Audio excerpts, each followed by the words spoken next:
Hey there, welcome back to the channel. Today I'll show you how to send USDT from Bybit to your Metamask. It's very easy to do. For this, first go to bybit.com from your browser or you can do it from your mobile app. Then after login to your Bybit account with your email and password, you will see this home page.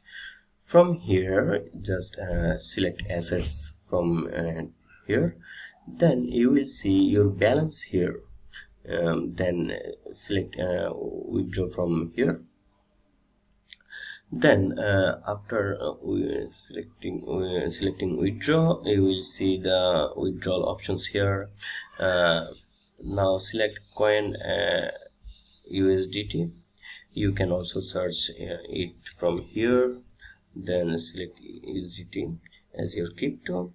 Now you have to enter your Metamask wallet address here. To get this, enter your Metamask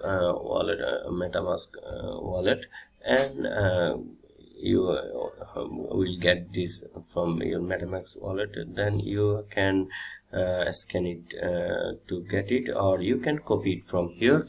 Then after copy it, just paste it here. Then select the chain type, select the same chain type as a Metamask. Then enter the amount, how much you want to transfer.